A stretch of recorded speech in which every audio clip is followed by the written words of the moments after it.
Hello and welcome. Just a quick introduction to this video done by the wonderful Hassan Radwan. He has produced a quick refutation to the most prominent claims of scientific miracles in the Quran. You can see the topics to be addressed and their time codes on screen right now. A link to the original on his channel will be linked below, so go over and subscribe to show your appreciation of his great work. I may interject briefly in places to add a couple of points. Also, quickly to answer why I've been absent so long and whether I'll be back. The short answer is I've been busy / a little lazy. And yes, I will be back. Hopefully sooner rather than later. Wow, that was vague. Talking of vague, how about those Quranic miracles? Hassan, take it away.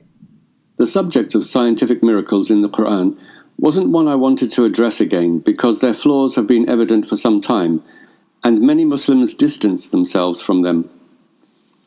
Unfortunately, they are still presented to non-Muslims at dawah bookstalls. This was brought home to me recently when I shared a taxi with a young English couple who had recently converted to Islam. The first reason they gave was scientific miracles, so I've decided to address this issue one last time. There are 3 minimum requirements that must be met for such a claim to be proven. Number 1, the knowledge didn't exist. Number 2, there's no possible alternative meaning. And number 3, statements are scientifically accurate. Not a single claim meets these criteria. Let's take a quick look at some of the main ones. Embryology. The Quran makes references to the development of a fetus. However, the ancient Greeks as well as others described this in similar terms long before Islam. For example, compare these Quranic statements to those of Galen 500 years before Muhammad.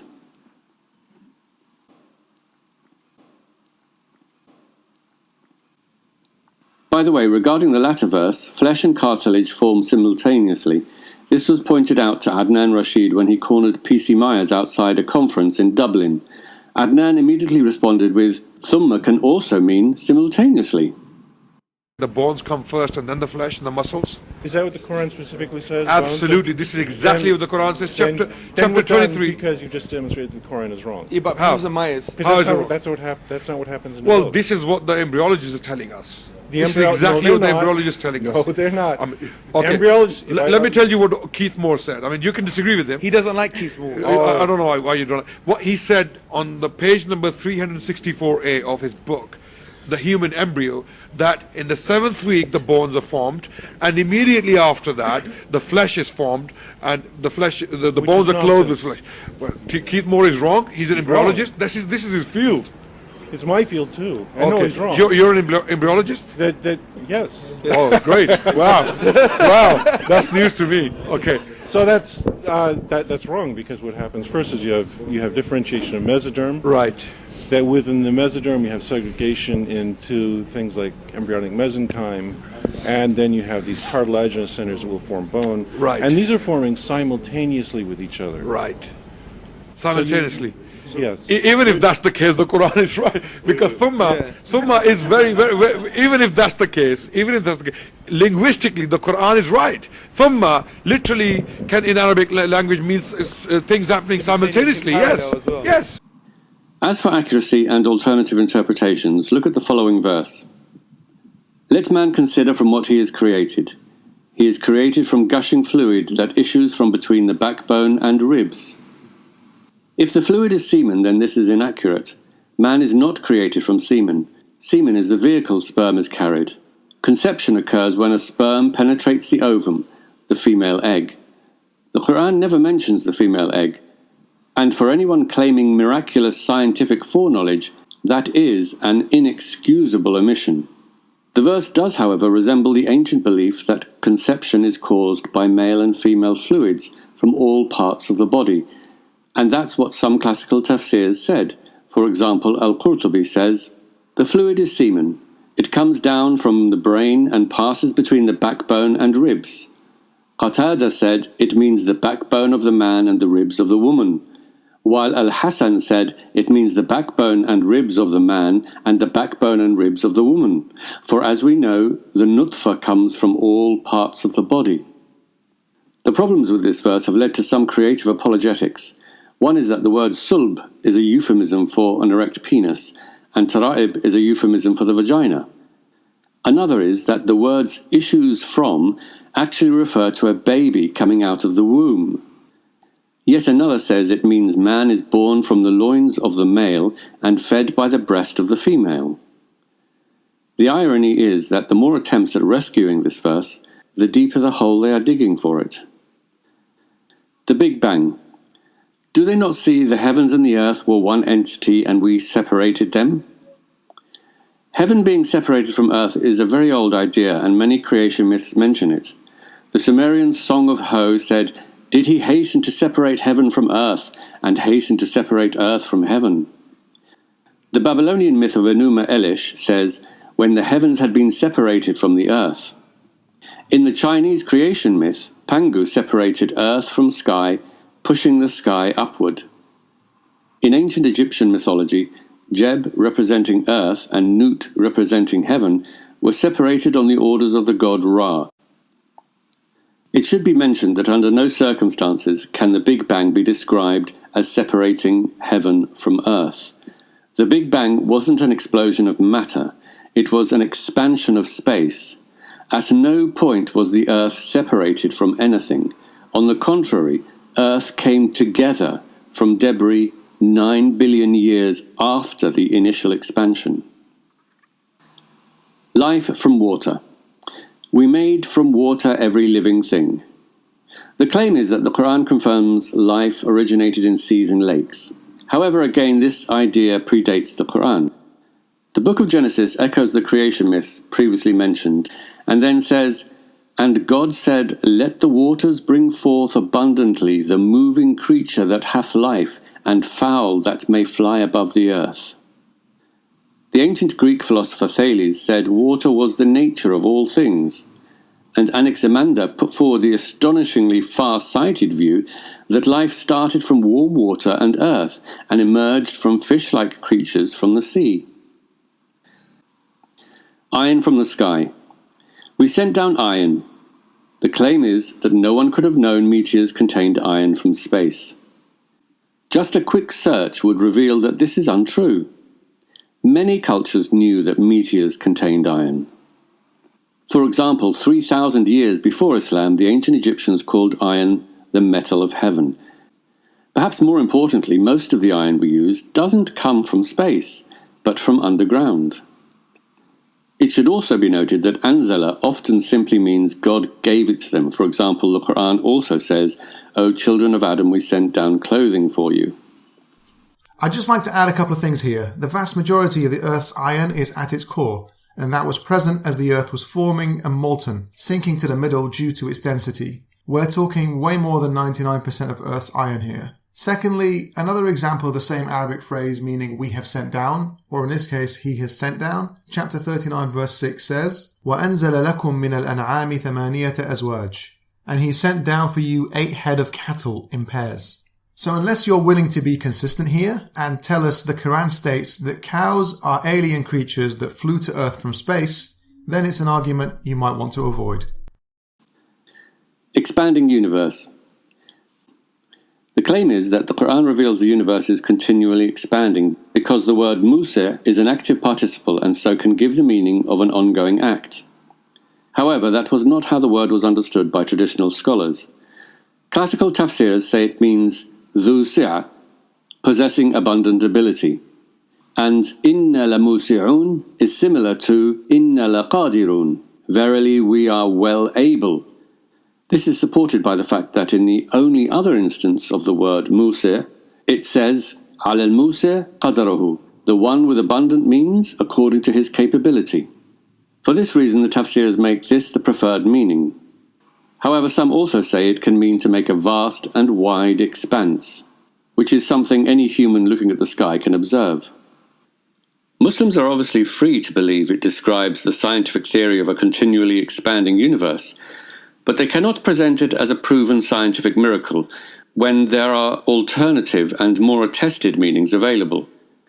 It should also be pointed out that the model of a continually expanding universe is certainly the popular current model, but unlike religion, science can change when new information comes along, and so handcuffing Islam to current scientific theories is a risky business. Mountains and earthquakes. We set on the earth mountains standing firm, lest it should shake with them. There are a few variations of this claim. In fact, it's difficult keeping up with how these miracle claims move the goalposts, as critics point out flaws. However, I will focus on the main one, namely that it has only recently been discovered that mountains reduce earthquakes. Ancient cosmological myths depicted mountains as both holding up the heavens and keeping the earth firm.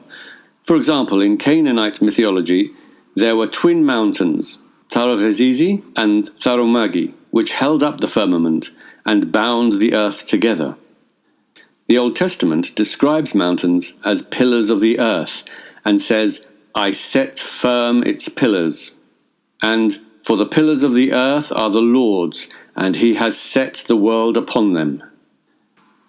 But what really undermines this miracle claim is that the verse doesn't say mountains reduce the effect of earthquakes. It says, lest it should shake with them.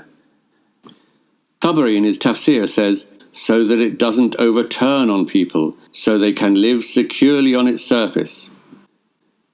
Earthquakes kill more people than any other type of natural disaster put together. In the 20-year period between 1994 and 2013, 750,000 men, women and children were killed by earthquakes. And they occur on the very fault lines where mountains exist. Mountains don't solve the problem. They are a byproduct of the problem. They are formed by tectonic plates colliding. Mountains are not firm nor immovable, even though that's how they appear to us. Their very existence is as a result of continuous movement over long periods of time. Those who make this miracle claim need to step back and think about what they are actually saying, namely, that God chose to create a deadly environment that shakes, then placed mountains to reduce it. Why make it shake in the first place? And are the millions of deaths from earthquakes much of an improvement? Mountain roots. Related to this claim is that the Quran discovered mountains have roots. However, there were people in the past who held similar beliefs. Aristotle referred to those who believed the earth had roots, and the Old Testament refers to roots of mountains. People assault the flinty rock with their hands and lay bare the roots of mountains. To the roots of mountains I sank down. Universe from smoke. Then he turned to the heavens when it was smoke. Dukhan means smoke or vapour. Ibn Kathir in his tafsir says, ثُمَّ اسْتَوَى إِلَى السَّمَاءِ وَهِيَ دُخَانٌ وَهُوَ بُخَارُ الْمَاءِ. Then he turned to the heavens when it was dukhan, which is water vapour. The miracle claim is that the Quran reveals the gaseous state of the early universe or cosmic dust, both of which, can be argued, resemble smoke or vapour. Again, if Muslims today want to interpret this to be a metaphor for the gaseous state of the universe, they are free to do so. But they cannot claim it is a scientific miracle without precise language to support it, nor can they do so when there are alternative meanings possible. The verse could just as easily echo the creation story in Genesis, which describes the heavens as water, which biblical commentators say means water vapour, precisely how classical tafsirs described it. Interestingly, some Christian creationists regard the Bible's reference to a vapour canopy in Genesis to be a scientific miracle. However, neither the description of the heavens as smoke or water vapour accurately reflect modern theories about the early universe. But even more problematic is that the Quran describes the earth as being formed first. Then God turned to the heavens, which were in this state of dukhan. But the universe was no longer in a gaseous state of the early universe by the time the earth was formed, 9 billion years later. So this doesn't match any scientific model of the early universe. It should also be pointed out that this same passage describes the creation of the earth in 4 days and the heavens in 2 days, which implies the earth took longer to form than the entire universe. If those who claim miracles had the courage of their convictions, they should proclaim that the earth took longer to form than the universe, in opposition to modern scientific theories, rather than confining themselves to retrofitting verses after science already made a discovery. Pharaoh's body. We will this day deliver you with your body that you may be a sign to those after you. The claim is that the Quran says Pharaoh's body would be preserved for later generations to see. Classical tafsirs, however, say this means God commanded the sea to throw out his body as a sign for the Bani Israel at the time, because some of them doubted he was dead. They say it is Pharaoh's story that is a lesson for those who come after, just as other past events described in the Quran are signs for people who come after. But for argument's sake, I'll accept it means his body will be preserved for everyone in the future to see. However, since it was already known that the bodies of pharaohs were preserved through mummification, there's nothing miraculous about this. Some Muslims identify the Pharaoh of Moses as Ramesses II, while others as Merneptah. In either case, it doesn't matter because they were both preserved through the usual mummification process. And the presence of salt in the bodies doesn't prove they drowned at sea, because salt was one of the ingredients of the mummification process. A myth that still circulates to this day is that the body of Pharaoh was found by the Red Sea. This is untrue. Ramesses II and Merneptah were both buried in the Valley of the Kings, and like many other pharaohs, their bodies were moved to the nearby royal cache due to grave robbing, and this is where they were discovered in 1881 and 1898, respectively. Fresh and salt water not mixing. Fresh and salt water do mix. However, in an estuary, they don't mix straight away because fresh water is less dense and floats on top of the heavier seawater that sinks down. This is something humans can observe without divine help and was known about before Islam. For example, Aristotle said the drinkable sweet water then is light and all of it is drawn up. The salt water is heavy and remains behind. 7 layers of the atmosphere. The Quran discovered the 7 layers of the atmosphere. The 7 heavens cannot mean the earth's atmosphere, not least because the Quran says the stars are in the lowest heaven. If stars were in our atmosphere, we would be in serious trouble. By the way, it's interesting how inconsistent these claims are with how they interpret words.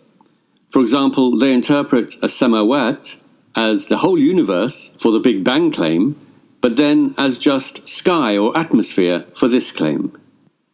I'd like to also add here that the number of layers in the atmosphere is not 7 at all. It's either 4 or 5 depending on how you count them up, but it's never 7.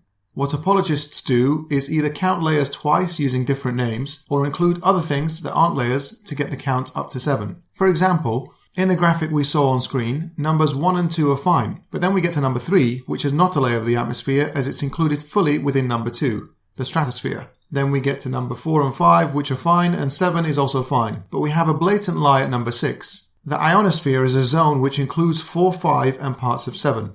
So you're basically counting the same layers twice to get up to 7. Also, if you look at different sites, you'll get different answers. This graphic, taken from another site called Kahil, once again incorrectly adds the ozone layer and ionosphere, but misses the thermosphere for some reason, and adds a barrier between 2 layers at number 2, the tropopause. If you were to count these as layers, then why not add all the other barriers, like the mesopause and thermopause, for example? Yet another example is Harun Yahya's version. Inconsistent with the other two, precisely because they're all manipulating it in different ways. Harun correctly leaves out the ozone layer and the barriers, but mistakenly puts in the ionosphere and magnetosphere, the latter having nothing to do with the atmosphere and everything to do with the zone of Earth's magnetic force. So as you can see, the apologists themselves can't even agree and be consistent on what those 7 alleged layers are. I could go on about these miracle claims because there are so many, with new ones popping up or morphing as flaws are pointed out. But then this video would go on forever. The practice of using scientific discoveries to prove the Quran is a recent phenomenon, and the great Muslim scientists of the Islamic Golden Age, who themselves made some amazing discoveries, never made such claims about the Quran.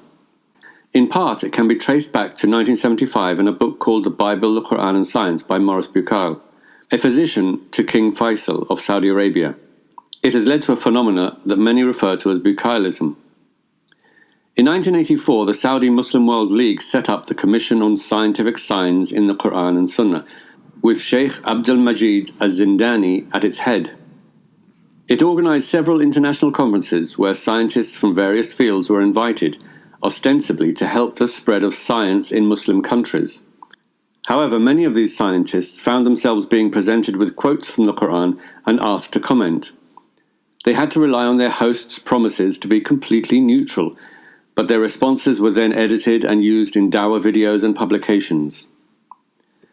The Commission set in motion a trend that has dominated the popular imagination of Muslims ever since.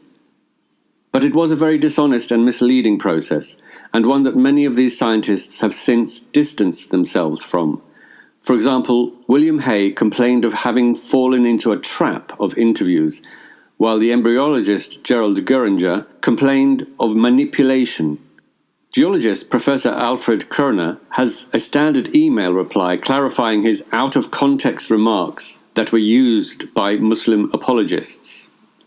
Even Keith Moore, constantly quoted by apologists regarding embryology, lacked enough conviction in the miracle claims promoted by Zindani to omit them from his book, The Developing Human, apart from as footnotes in a special edition subtitled With Islamic Additions, for sale in Islamic countries. There are several interviews with some of these scientists conducted by The Rationalizer available on his YouTube channel. Well, that was a great informative video by Hassan.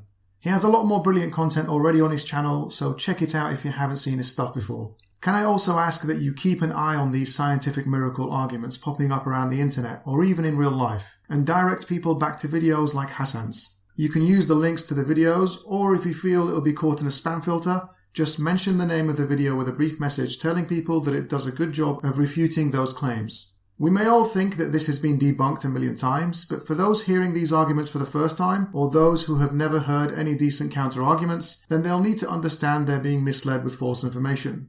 Try to make it as productive as possible and avoid pointless arguments with Muslims on these topics. Being friendly, respectful, and courteous will always go a long way to helping them see you as a decent human who just holds a different opinion to a core belief of theirs. And hopefully they'll eventually see the Quran for what it is, a flawed document of human origins. Aggressive debating styles and insults will likely force them into a corner where they could get defensive, emotional, and as a result inevitably dismiss good evidence through irrational reasoning. Thanks for watching. Click here if you want to see the playlist mentioned at the end of Hassan's video where the Rationalizer interviews scientists who were used for the Quran science miracle propaganda. And click here to subscribe to Hassan's channel. Thank you.